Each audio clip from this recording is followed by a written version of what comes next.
Hey everyone, welcome to the Liam McCollum Show, a podcast by Human Reaction, where I interview leading voices on hot button issues to arm you with the truth and advance liberty. And thank you all so much for subscribing to the show. I just surpassed 1,000 subscribers on YouTube, and it really does mean a lot to me.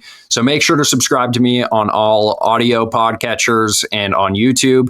Make sure to follow me on X at @MLiamMcCollum.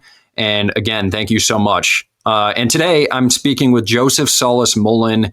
He is an economist, political scientist, and the Ralph Raico Fellow at the Libertarian Institute. I've had him on before to talk about his previous books. And today I invited him on to talk about the so-called Big Beautiful Bill that's in the news, the related feud between Elon Musk and Donald Trump, and Joseph's new book, The National Debt and You. I really hope you enjoy it. Here's Joseph. Liam McCollum, really one of the brightest young minds in the liberty movement, one of our rising stars.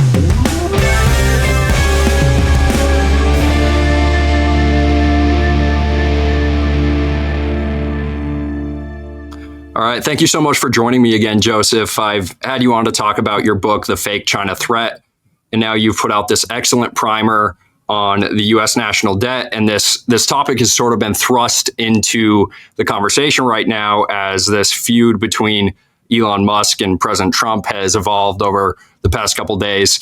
And I figured you were the perfect person to address it. So thank you so much for coming on today. Thank you for having me, Liam. It's always a pleasure to chat with you. So to start, I'm just curious if you could dive into the Big Beautiful Bill, as it's called. Yeah. Elon Musk this last week said that I believe he said it was a monstrosity or something like that. It was atrocious. Just how bad is this bill? Well, I think it depends on what your expectations were going into it. For someone like you or me, maybe this isn't any more grotesque than any other omnibus that gets shoved through every single year.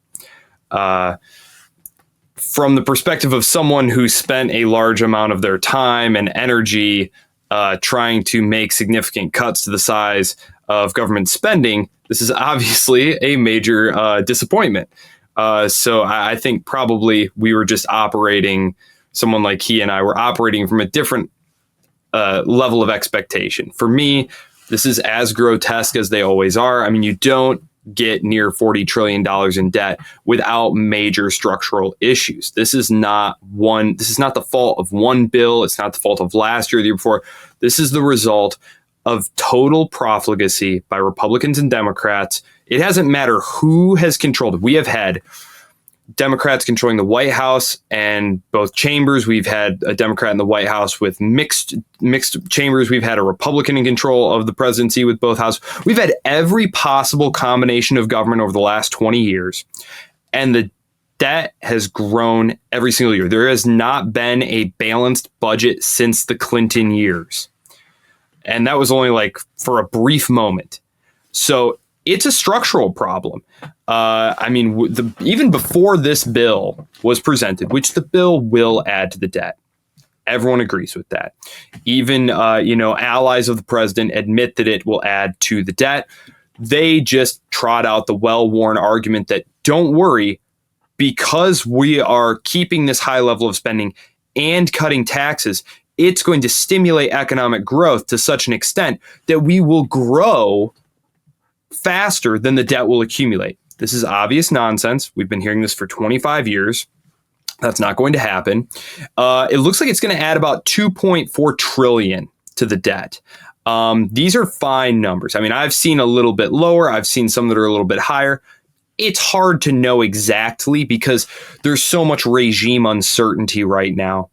Right. There are parts of the tax provisions that would expire next year, I believe it is. There's the tariff uncertainty. So there's a lot of regime uncertainty that makes it hard to say, it's only going to be $4 trillion or $2 trillion or whatever the case may be. We do know that the cuts that are in the bill, the little over $1 trillion in cuts that are in the bill, are backloaded. They're toward the back end of the 10-year period. And it includes a $5 trillion hike in the debt ceiling. These are all highly undesirable things if you're a fiscal conservative. And then there's the fact that some of the things that you might like to see in the bill or not like to see in the bill are going to get stripped out during the reconciliation process anyway, because the reconciliation process has to be strictly regarding fiscal matters. So things like defunding Planned Parenthood, or the ban on local regulation of AI, the work requirements for entitlement programs. All those things are going to get stripped out by the parliamentarian in the process of reconciling these bills. So it's actually going to wind up being a pretty bare bones. This will just add to the debt and to the size of the deficit. I think it'll add several $100 billion a year to the deficit, which really the problem when we look at it is, okay, we've got basically, when you add everything up, we've got over $1 trillion military budget. When you count everything in, Department of Veteran Affairs, nuclear stockpile, all that stuff. Then you've got the interest on the debt. The amount that Washington's already borrowed, that's over $1 trillion. So right there, you've got a sizable chunk of Washington's tax take already occupied. And we haven't even gotten to the really big ticket items, which are the entitlements like Social Security and Medicare and Medicaid. This is a huge problem, and it's not going away. It's actually going to be getting worse.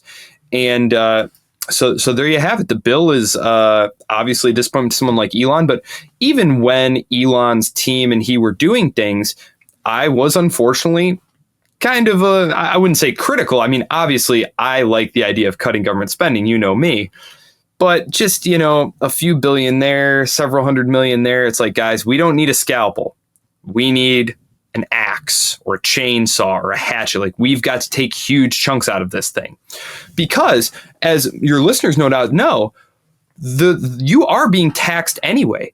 Congress is just too cowardly to tax you what they actually want to spend. So what they do is they just monetize the rest of it. And we get inflation, the silent tax. It's why home prices are now the median home price is over $400,000 now. It's not because BlackRock started buying some single family homes. That's not the reason that the median home price is $400,000. It's because of asset price inflation, because of the actions of the Federal Reserve, which are directly tied to the actions of Congress and their fiscal profligacy. And it's only going to get worse. So I think something that I've seen, a theme that I've seen, especially among Republican discourse, is this idea that the national debt, the conversation around the national debt, is sort of just really dry and boring. And it's not an issue that the Republicans want to touch. They also don't think that it is that important. It's not as important as the issue of immigration, let's say. And I think part of this is because it is so technical sounding. It's like we're talking about numbers. It sounds sort of scientific. So when you throw around terms like national debt, deficit spending and things like that, people really get confused, I think, easily. So can we take a step back and sort of just define these terms? What is the national debt? What do we say when we say we're going to raise the debt ceiling? And what is the deficit? Okay, brilliant. In recognition of that difficulty, I included at the start of my book a whole index of just, hey, this is what these are, not an index, like a glossary of terms. Like, here are some common terms that you're going to hear thrown around. Here's what they mean. Everything from what's the difference between a T-bill to a T-note to a bond, all those things. So great point. So the debt. The debt is the amount of money the government has borrowed in the past. So it has nothing to do with what they've promised to pay in the future. That's a big thing to keep in mind. So the deficit. The deficit occurs when the government in a given fiscal year is going to spend more than they are taking in tax revenue.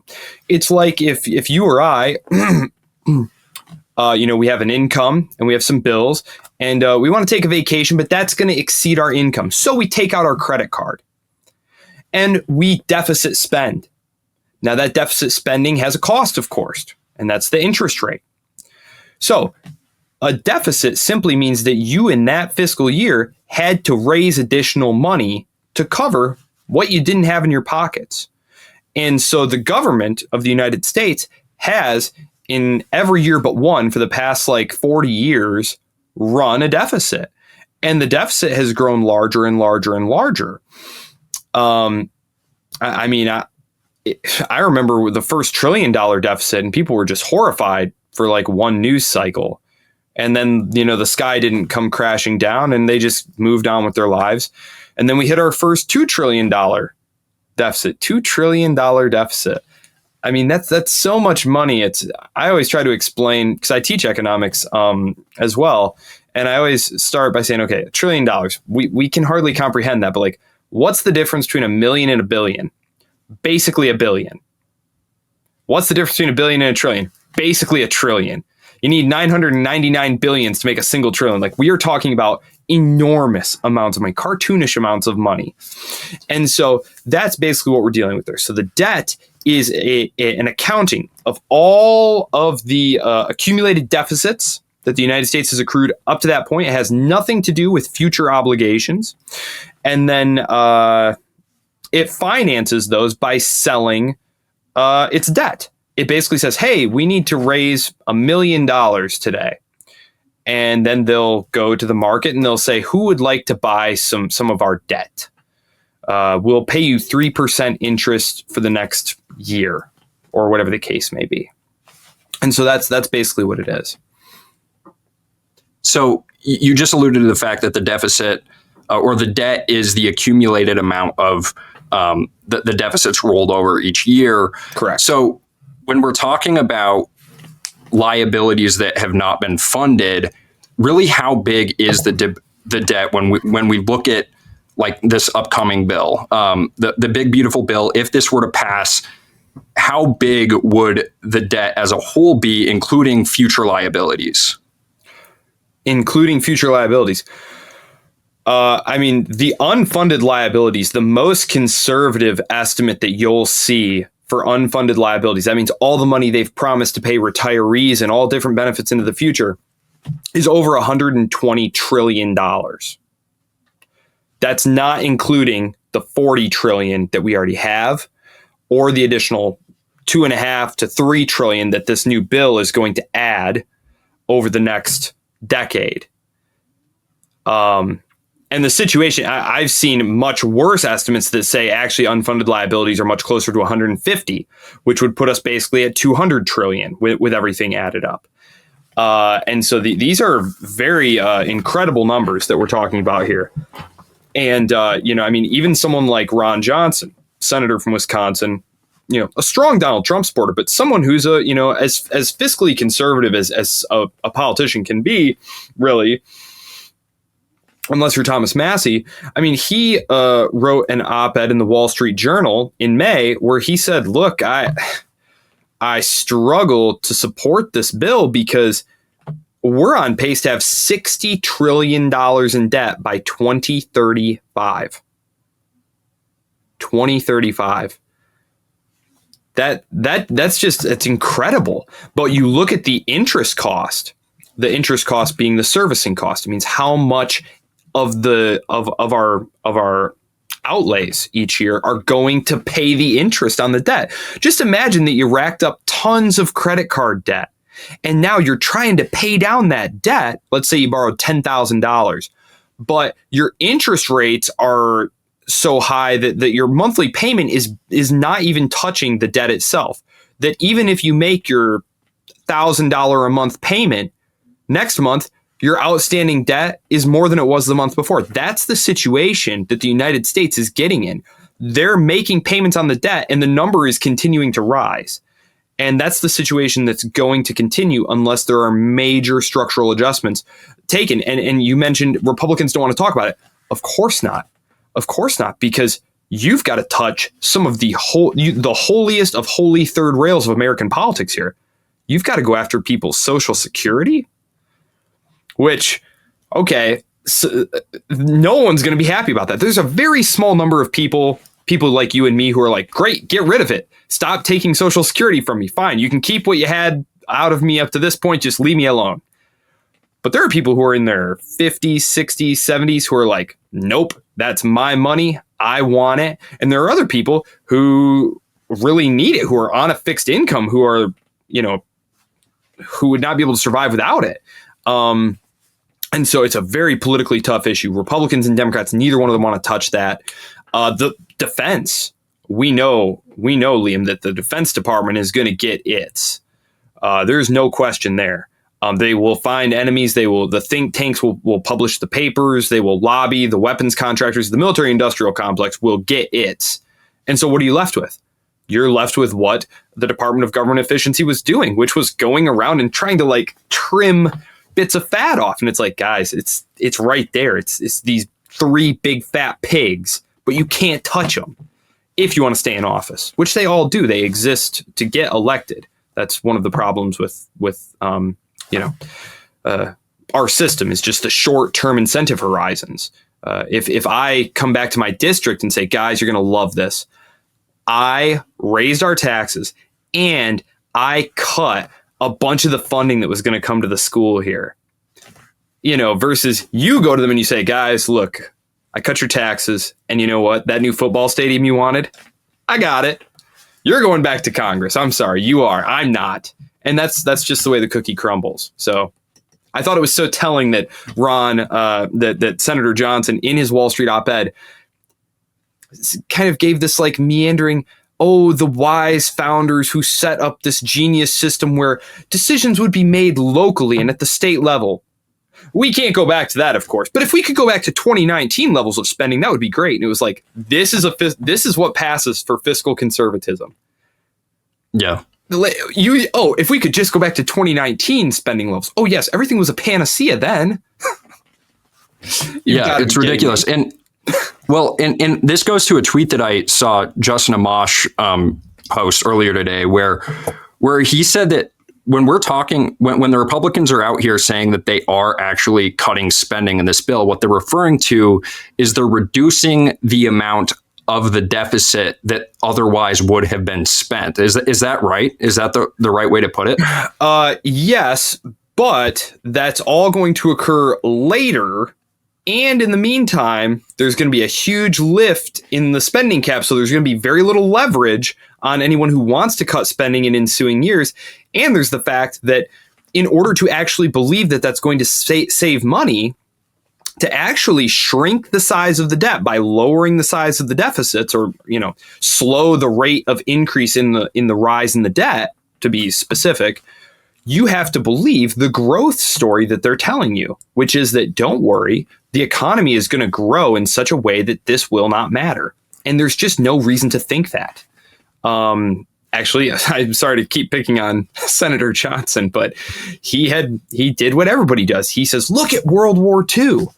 Our debt to GDP ratio was right where it is now. And what did we do? Well, we just grew the economy really fast and got out of it. You know, we cut a little spending and cut the taxes and we did it. It's like, this is not the same situation at all. And I wrote an entire article about it at the Libertarian Institute. Let me see. When was that? It was back in February. And I basically ran through, okay, here's how the United States got the debt level down in the post-war period. And here's why it can't happen in our current situation. And then I ran like some like theoretical, like, okay, here's how it's theoretically possible. And here's what I came up with. Because obviously you could say, well, we'll just grow the economy 1,000% a year and bingo, bango, it's done. But like within the realm of reason, here's how we could get out of it. Over the next 20 years, we could have between 4 to 5% annual GDP growth. That's very high. That's well above trend line, but like it's not like impossible. Inflation would need to run at about 5% a year to eliminate the real value of the outstanding debt. And then we would need to get sustained budget surpluses of around $1 trillion a year. So there you go. That would do it. And so like, that's not unbelievable or something. It's not like I said, we're going to have 1,000,000% inflation and there we go, all done. But that's a very tall order. That's number one. That's a lot of inflation. I don't love that. Number two, budget surpluses. We've had one in the last golly, you could go back even further than 45th. I mean, it was an anomaly. I mean, the United States has only ever paid off its debt one single time in its history. And you have to go back 200 years for that. Now, what it has done at regular intervals is defaulted on the debt, which is where we're heading. I mean, depending on how you want to look at it, we're defaulting basically every single time, the government prints more money to cover the balance and just uses inflation, but, obviously, most mainstream economists and thinkers don't view it that way. But certainly from like an Austrian perspective, you would view that as a default, because you're paying me, you agreed to pay me a certain amount of money, but then you're turning around 5 or 10 years later and you're paying me in money that you yourself have purposely devalued to cheat me. But of course, if you're really concerned about that, the government sells bonds that are indexed to inflation and things like that. But no, I mean, I'm a huge fan of the government defaulting on its debt. And if I were a Republican in Congress who was really serious, that's all I would talk about is you think that you can starve the beast by, making cuts here and there. No, what you need to do is destroy the federal government's ability to borrow money. So default. And then no one would lend Uncle Sam money at a reasonable interest rate. And then Congress would be forced to fund its operations based on the tax take. Uncle Sam isn't broke. $4 trillion a year in tax revenue is not broke. They've got money. They just don't know how to spend it right. And they don't know how to prioritize it. And it's easier to just kick the can down the road and keep borrowing. And the only way to prevent them from borrowing is to make it impossible for them to borrow. Ipso facto, default on the debt, force them to make cuts. So that's why I've long been a fan of defaulting, because it's going to happen eventually anyway. No one reasonably believes the United States is going to pay back $200 trillion in debt. Right. And this is painting broad strokes, really, but it seems like there are really three general approaches to how we should handle the national debt. The Democrats would like to raise taxes to cover spending. The Republicans would like to cut taxes, but not cut spending. And then there's the best situation would obviously be to cut spending altogether, but the libertarian solution seems to be to repudiate the debt. And I'm wondering, because I'm sure a lot of people who aren't libertarians, when they hear that, they think, oh man, that's going to be extremely catastrophic. So can you kind of paint the picture of what are the hidden costs of the national debt? How destructive is it? And what will happen if we don't repudiate the debt or we don't decrease spending? Because I think in order for people to understand why this is so necessary and such an important issue, they have to understand that economics isn't like some separate silo, separated from society, where the stock market is just some, entity that doesn't impact anyone outside of Wall Street.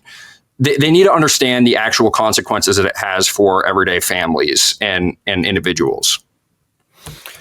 Yeah, so I think you hit it exactly right there. Democrats, not only do they want to raise taxes, which that is not actually going to be helpful, because that is going to slow the growth of the private sector economy, which is the engine of actual growth.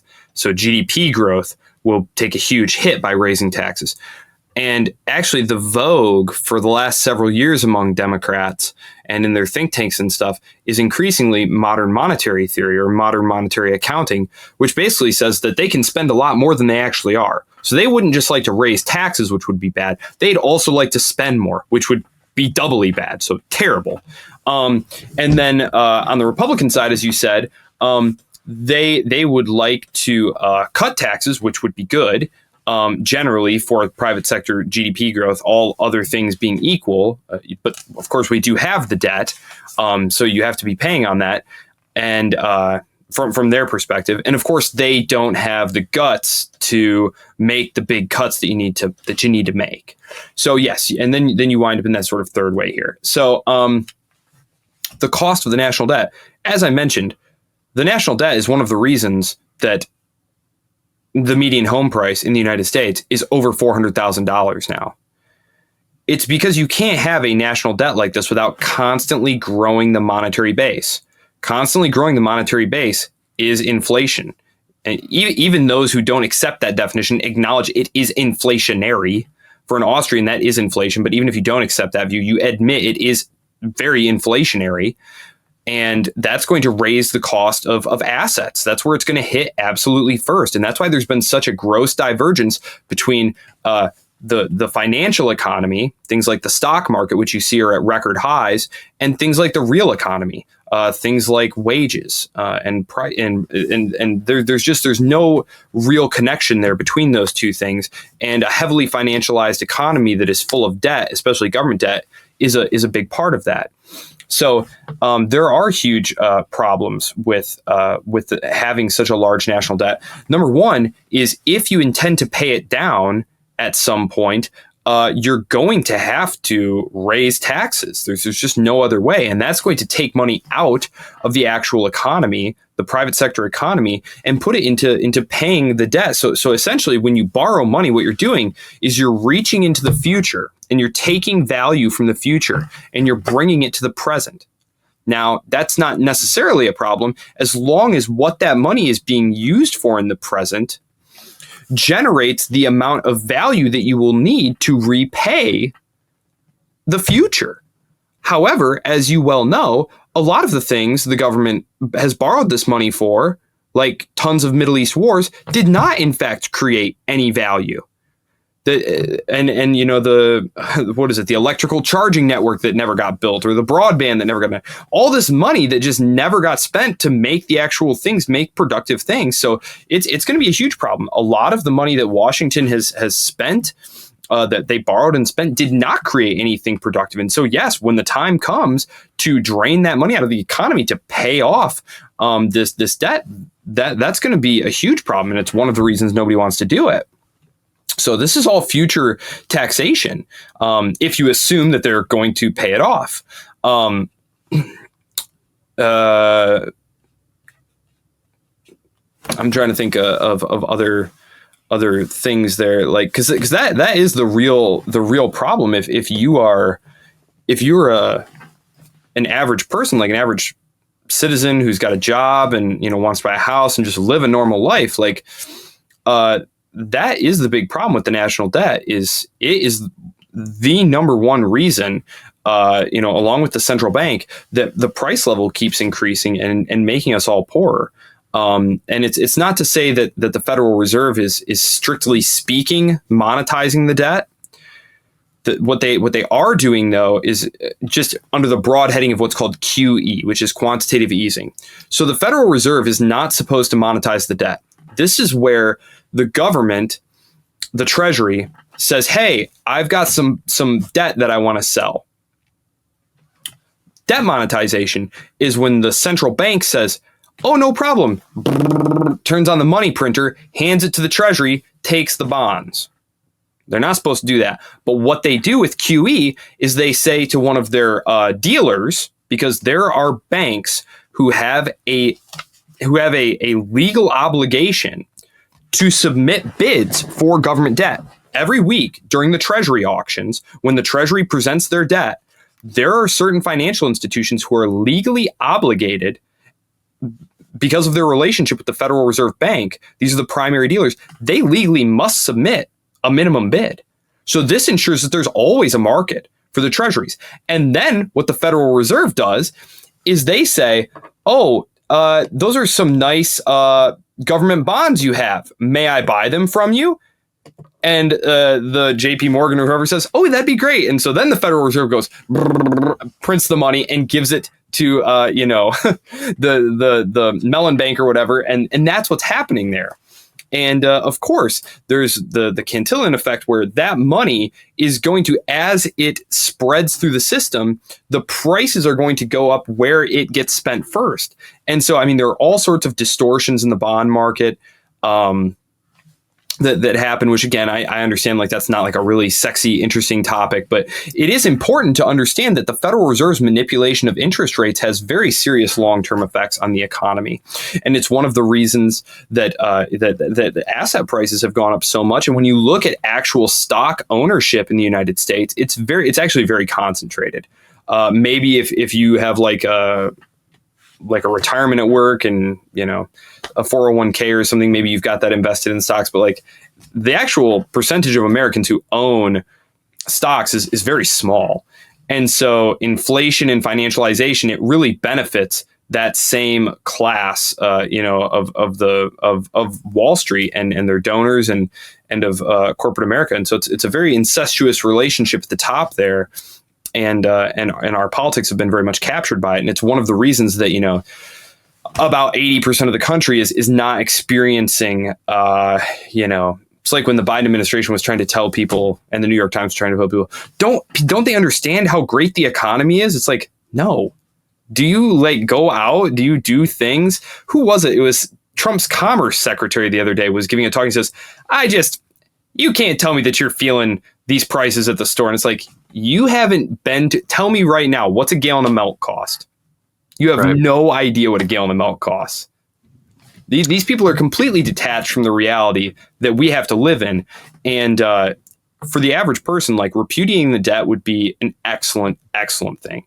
It would force the United States to stop engaging in what is de facto debt monetization, devaluing the value of their money, making it impossible for them to buy a home, and really creating lots of problems, you know, debt slavery for our children and grandchildren. So, yeah, I mean, what we're talking about, we're not talking about, you know, just like I said, I think often when we're talking about this issue, it gets reduced to like money figures, and it's not put into terms like, you know, what do they say? It's dinner table topics. I think that's the phrase, or kitchen table topics, where we're talking about families. We're talking about being able to afford multiple children. This is half of the reason that, you know, families are shrinking, is because it's just becoming way too costly to afford children.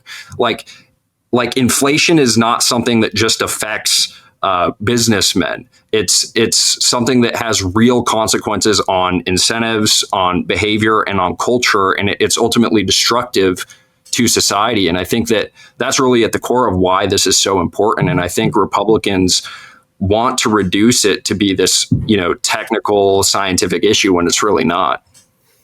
Yeah, I mean, when you look at back in the 1980s, you know, you had to work for about 18 months at the median income to be able to afford a house. So, I mean, now the median income, you'd have to work for many, many years to be able, and this was just your whole salary. So like how long do you have to work for your total labor to have earned you the amount of money that you would need to buy the house outright? It was literally 18 months. And so when like my dad and I, we chit chat, because he's an older guy. He was buying a house in the 80s, and he was like, yeah, man, interest rates during the Volcker shock, it was, 10, 11%. But, you were only paying on it for, a year or two. And it's like, just imagine that. Like, you bought a house and within a couple of years had it paid off. And he was just like a normal blue collar guy, and so that's part of the problem is, again, that it all got tied into the financial sector, these big banks packaging them up, securitizing the mortgages, turning them into a tradable asset.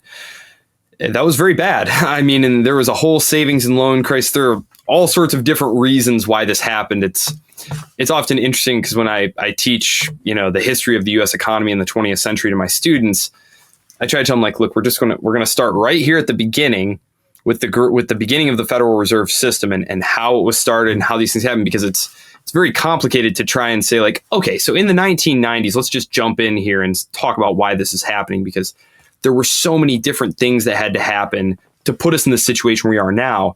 Just like when we talk about eliminating the national debt or the deficit, it's like, oh, well, there's this and, hard to pull this out without that happening. And, these things kind of all grew together and now it's a Gordian knot of a mess.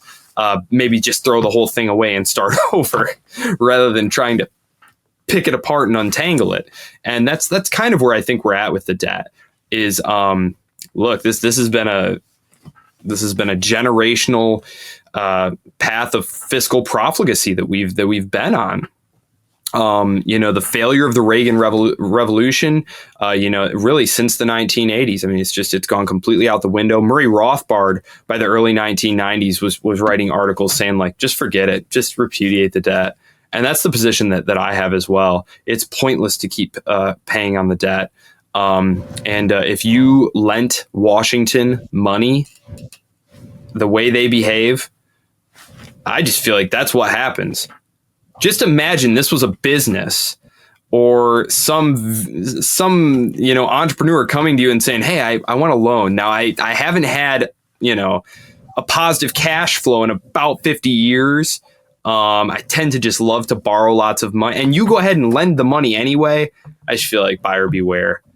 And it's kind of on you at that point. It's on you. I mean, come on, this is just craziness. So where do you think this goes? I mean, what is the likelihood we get Ron Paul's in every seat in Congress and they decide to repudiate the debt? Do you think they'll be forced to repudiate the debt, or do you think ultimately this leads to default by force, that ultimately there's a crash or they hyperinflate to pay it off? Well, or an alternative, I guess. No, I mean, I hate to predict the future because the thing is you sometimes turn out to be wrong. But in the interest of conjecture, fun conjecture, the odds of a whole Congress of Ron Pauls, that's pretty unlikely. If they were, then they could just repudiate it, and that would be great. And the dollar would still exist. The dollar would still be here. The government would still be taking in all of our taxes. It's not like the government would shut down all of a sudden. There'd be plenty. They take in tons of money. They take in trillions and trillions of dollars every year. They would just have to stop playing world empire. They would have to cut the warfare welfare state. Ideally, they'd cut a bunch of other stuff too. But that'd be number one. Outside of that happening, because the thing is in my view, it's better to choose your moment rather than have that moment be forced on you. At some point in the future, hard to know when, at some point in the future, that choice will be forced on Washington, and that will be unpleasant. It might be better to take the Nixon approach and choose your moment. If we go back to 1970, when Nixon was having conversations with Connolly, who was his Treasury Secretary at the time, and actually Volcker, who later was running things during Carter and Reagan, he actually was the one who came up with the early ideas, the monetary ideas there. They just chose their moment. They just went for it and said, you know what, we're just going to go for it. Things are going to be falling apart here real quick. We're just going to go for it. And, that's what happened. They just haircut everybody right off the top and just said, deal with it. And people had to deal with it. There was no alternative. Now we look at the situation today globally and we try and think maybe 20 years down the road, are there alternatives? I mean, the U.S. Treasuries are seen as a safe haven asset. Actually, when you take like financial economics courses and things like that in graduate school, portfolios, like modern investment portfolios, are premised on the notion that the 30-year Treasury bond is literally risk-free. Like it's considered as a risk-free asset, that there's zero possibility of default, and everything is built on that. So you look at that and you say, well, how can that be? And it's like, well, you think about it. Okay, if long-run inflation is 2.2% or something like that, and I've got a coupon that pays me 2% a year, and I'm going to get my principal back at the end of those 30 years, I've really only lost a little bit of real value money. And in nominal terms, I'm basically okay. And if I just hold on to the money myself, inflation is going to erode the value of that away. So in the mind of people with, billions and billions and, I think JP Morgan's about to be like $1 trillion bank. When you've got that amount of assets, it's like, gosh, you don't want to put that in anything too risky. Like stock market, that fluctuates a lot. And, companies, go belly up, 50 years ago, if you'd said, yeah, GE, that's going to be a real dog of a stock, like they'd have been like, what? You're crazy. That's a blue chip. Things change. So looking 30 years out, parking it in some government debt that's going to pay you. A couple of years ago, you could get like almost 5% on that. Locking in 5%, that's. So the question is, would they have an alternative? Is the euro an alternative? Is the renminbi an alternative? I don't know. I don't know if any of these are alternatives. Gold, Bitcoin, like what are the alternatives? I don't know. So I do think at some point the numbers are going to get so big and the world economy is going to be becoming more multipolar, right? Like the United States at the end of World War II and in the 20, 30 years after that, it had the bulk of the world's investable financial capital. It had the bulk of the world's industrial capacity. It was sitting in such a predominant position that it could largely dictate its terms to the world. That's just not where we are now. And the world is moving in a direction that's even less so in the future. When you think about a country like India, a country like China, other up-and-comers, Brazil's very young. And they have a very large economy. Mexico is almost top 10 now, almost top 10 in GDP. And they're very young too. So like all these different other players, will they want to do more cross-border trading and financing in something other than dollars? Maybe, I think it's almost certain, especially since the United States government continues to try and use the dollar and the global payment system as a weapon against its geopolitical adversaries. I think that and the sanctions regime that they have, I think that's been really alienating. If you look in 2000, 71% of global reserves were dollars. Today, that's barely 50%. And that number continues to go down. So fewer and fewer foreign governments want to hold dollars. They're diversifying. They're holding renminbi. They're holding yen. Not a ton of them, but they're holding euros. They're buying gold. They're buying Bitcoin. They're diversifying away from the dollar because you look at the guy next door and like the guy's a spendthrift. He can't keep his house in order. At some point, he's going to have to start inflating aggressively or doing something because realistically speaking, no policymaker sitting there is going to want to be faced with the prospect of saying to his constituents or her constituents, look, we really screwed up and now we've got to really take an axe to your Social Security. Oh, sorry, Lockheed. Looks like we're going to have to cancel all these contracts on you. Like, no one wants to get in that position. So they want to keep the credit cards open, which means that they have to find ways to keep the credit coming. So it's a question of how they're going to be able to do that because, maybe it's like a sprint where you're facing like a 4 miles up a hill, right? Because we knew this was coming as the baby boomers started to retire. We knew that the entitlement spending was going to skyrocket. And can they maybe just hold on long enough to crest that hill and come down? Maybe. I don't know. Maybe there's a lot of moving parts. It's possible. I don't think things will move in a positive direction while that's going on. I could see a future where my son, who's 4, goes to buy his first house in 20 years and the median home price is like $800,000, which I live in like Southwest Michigan, not in Tampa.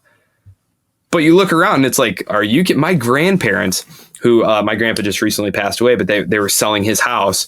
And it was like an unupdated, like 1,800 square foot house with like no updates, nothing, no central air, almost $200,000. I couldn't even believe it. Which, of course, he bought that for $40 and a firm handshake back in 1951. Yeah.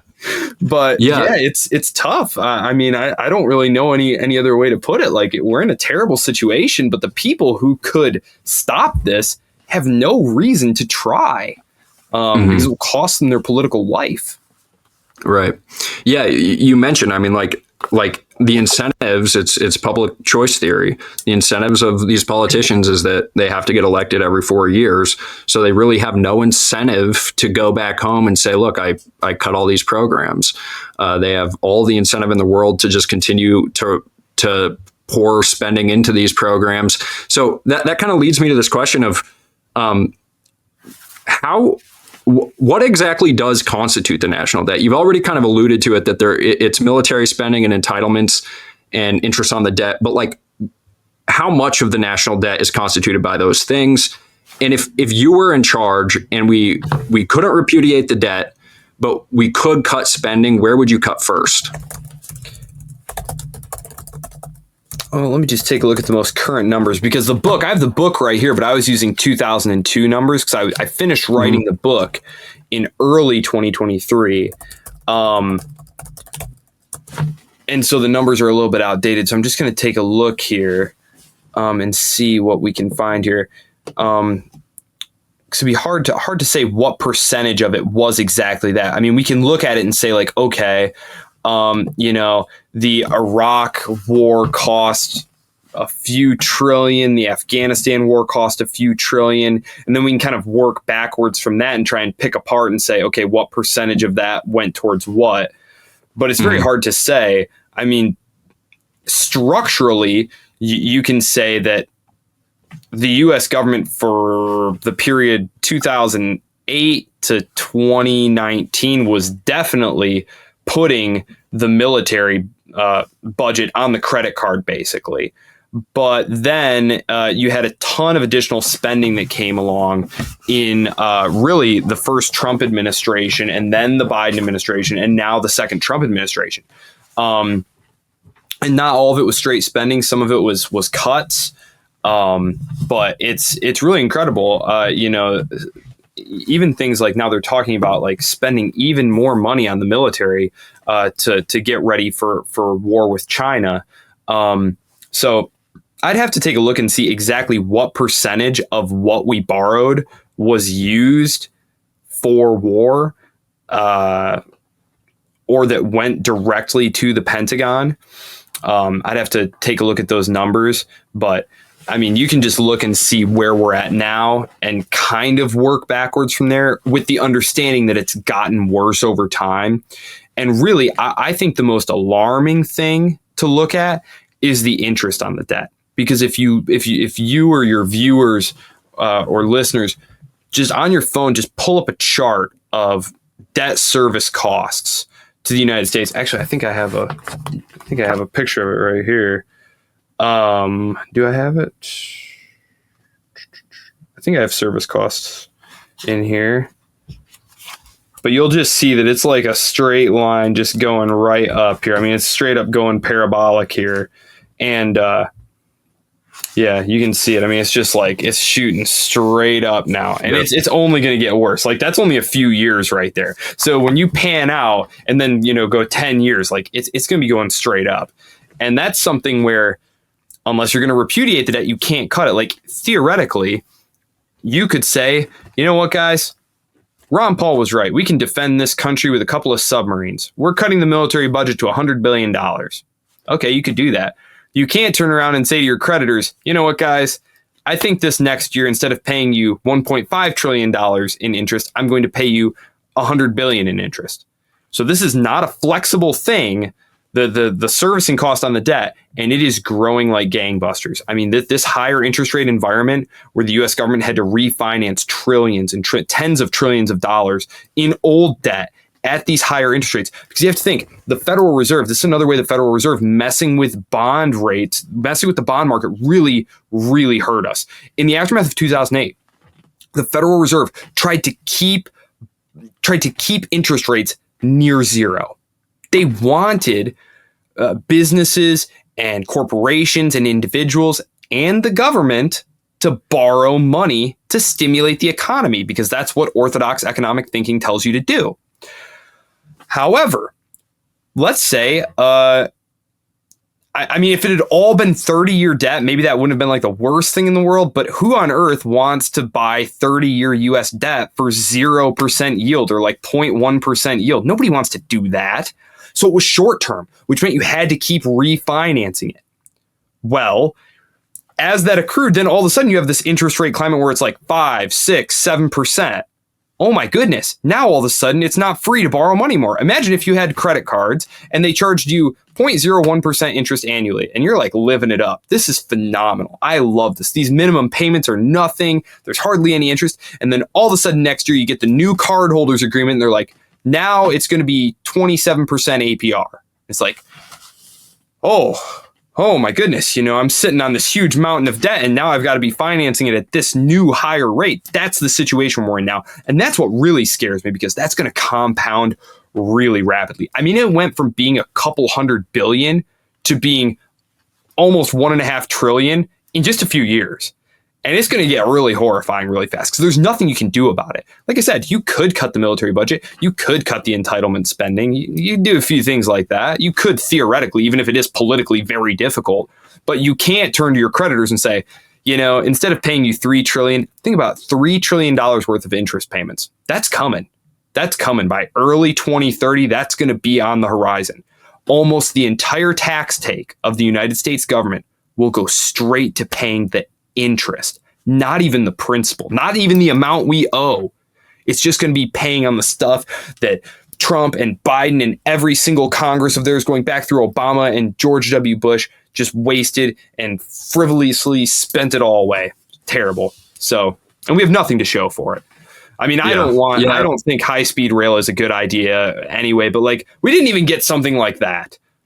Forget we don't have no charging stations, no new infrastructure. Like we got nothing. We got wars and, just awful stuff. Just terrible. Yeah. And I do have this clip that I wanted to play of Donald Trump actually making that exact point where he says it'd be one thing if we had this massive debt and the infrastructure, the roads and everything was superior. But the problem is we've been squandering it on all of these wars. And so for nostalgia purposes and just to prove how far Donald Trump has come on this issue and how he's kind of gone 180, here's a clip from 2016 where he was making that exact point.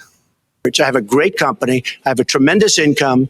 And the reason I say that is not in a braggadocious way. It's because it's about time that this country had somebody running it that has an idea about money. When we have $20 trillion in debt and our country's a mess, it's one thing to have $20 trillion in debt and our roads are good and our bridges are good and everything's in great shape. Our airports are like from a third world country. You land at LaGuardia, you land at Kennedy, you land at LAX, you land at Newark, and you come in from Dubai and Qatar and you see these you come in from China, you see these incredible airports and you land, we've become a third world country. So, the worst of all things has happened. We owe $20 trillion and we're a mess. We haven't even started. And we've spent $6 trillion in the Middle East, according to the report that I just saw, whether it's 6 or 5, but it looks like it's 6. $6 trillion in the Middle East. We could have rebuilt our country twice. And it's really a shame. And it's politicians like Secretary Clinton that have caused this problem. Our country has tremendous problems. We're a debtor nation. We're a serious debtor nation. And we have a country that needs new roads, new tunnels, new bridges, new airports, new schools, new hospitals. And we don't have the money because it's been squandered on so many of your ideas. But and maybe because you haven't paid any federal income. Yes, if only Donald Trump had paid just a little bit more taxes, it would have all been fine. Man, right. 2016 Donald Trump killed it. Exactly. I really miss that Trump. I mean, even the Trump that he campaigned on this last time. I mean, the campaign that he ran, you would have thought that he would have wanted to include these Doge cuts into a package like this. And I sent out a tweet. I'm really disheartened because after this feud between Trump and Elon, it really does seem like all of the Doge cuts were sort of just a quid pro quo between Elon and Trump for Elon helping fund his campaign. And without Elon's involvement, none of these cuts would have been made anyway. I don't think we would have had Doge at all, because I don't really see this impulse to cut among anyone in the GOP right now other than Elon. Yeah, and I think there are two things going on. Number one is the average Republican voter thinks these things. Everything that Donald Trump just said, that's what they think. And so when he's speaking to the electorate, he says these obvious things that they think and are like, well, yeah, of course, obviously, this is so true. What's going on? But then when he's actually elected, I mean, there's a reason that we're $40 trillion in debt. It's structural. Even if he wanted to pull with all his might, I don't know that he could move it. It's too much. You're talking about one man trying to move the entire blob that is Washington, D.C. up a Sisyphean hill, right? Like, this is an impossible boulder of blobbishness to push up this impossible hill. Even if he wanted to do it, I don't know that he could. And, you know, even when you say something to the electorate, like, gosh, we're in all this debt and things are so terrible and we have to make changes, then you start talking about the things that we need to cut. And they say, whoa, Social Security? I didn't realize you had to cut Social Security. It's like, are you at all literate in like what our situation is? And the answer is no. Because the public discourse surrounding the debt is often, like Hillary Clinton said, well, we'd be fine if billionaires paid some taxes. It's like, even if you confiscated all the wealth from every billionaire in America, it couldn't keep the federal government running for like 6 months. Forget it. And it would have horrible, devastating consequences, and it's totally immoral anyway. But that's beside the point. That's how dumb it is on the one side. But then, you know, on the other side, they'll say something like, "Oh, well, you know, we got to cut defense spending," and Republicans are like, "Oh, well, aren't we going to be in danger from like China and stuff?" And it's like, "Oh, for goodness sakes, guys, you're killing me here," you know. And so it's tough. It is tough.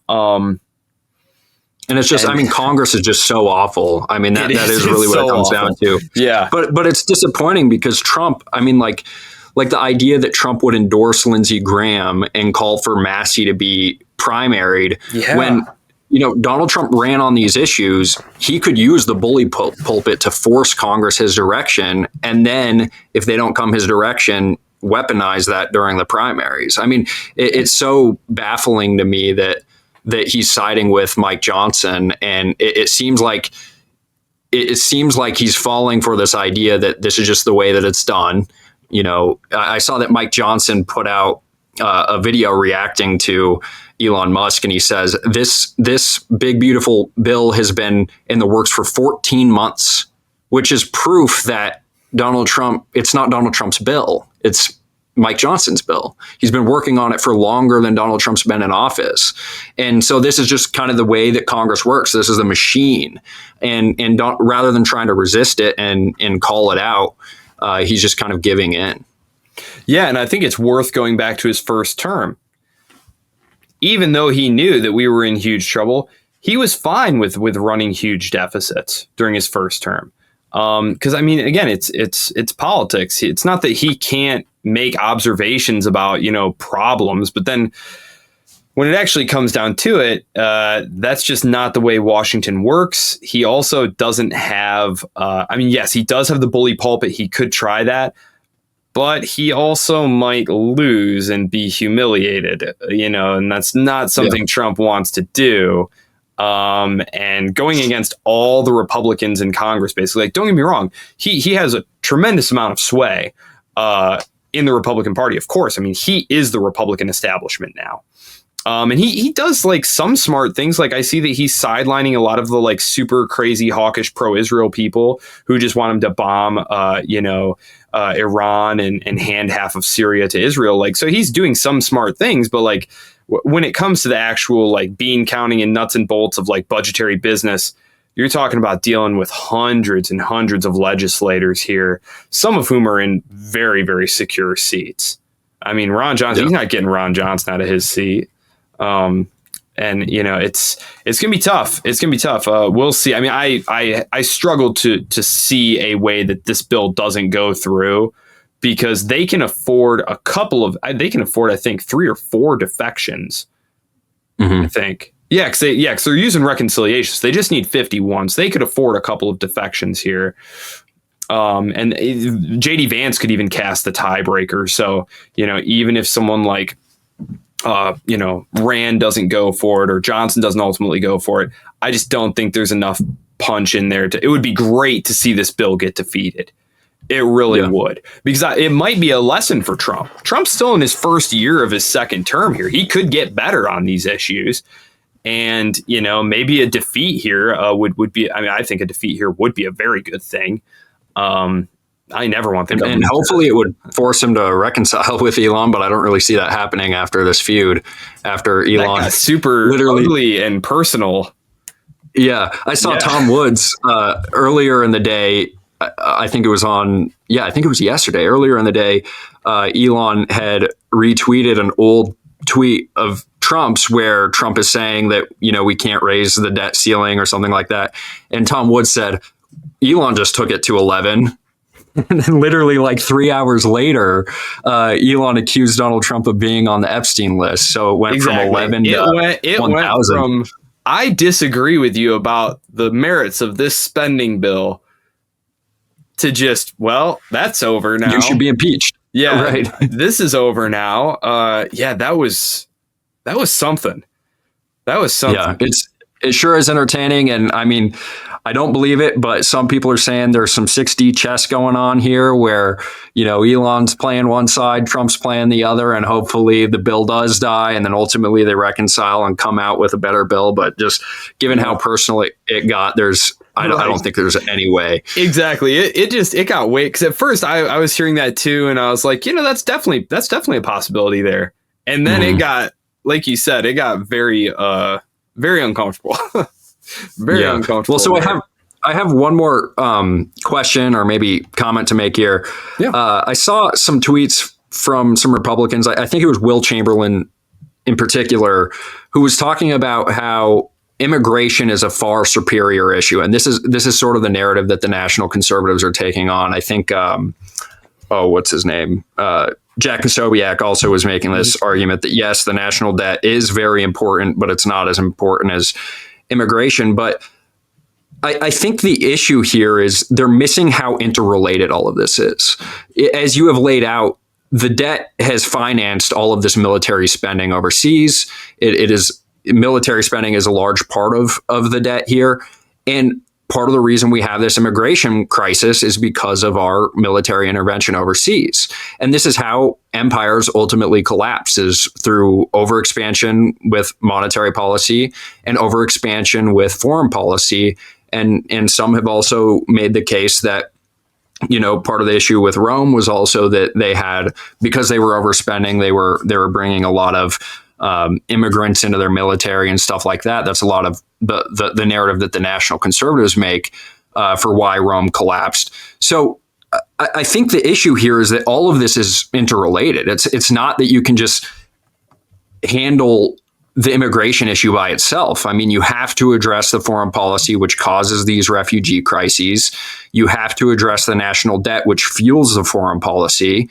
And the idea that it's just, yes, we need to address the immigration issue right now and not touch the other issues, I think is foolhardy. Yeah, first, talking about the fall of the Western Roman Empire, we will be here until well past midnight, because that is a pet favorite of mine. No, I think you're absolutely right. These are highly interconnected, and especially when you talk about the migrant crisis. It's not Mexicans. Mexicans aren't trying to get into the United States. They're coming through Mexico. Where are they coming from? They're coming from in the 1980s and 1990s. They were coming from places like Nicaragua and places like El Salvador, which go back and look at what was going on in the 1980s and 1990s there with U.S. covert operations there, destabilizing those governments. Not that they would have been some kind of panacea, but the point is people don't want to just get up and move. It's incredibly risky. Venezuela is where a large number of these migrants are coming from. And the United States has had Venezuela under just a grotesque regime of sanctions. And for what? For what? honestly, like, I don't even remember anymore. Refusing to let the favorite U.S. Sock puppet be in charge. Like, what? Yeah. Why are you terrorizing these people?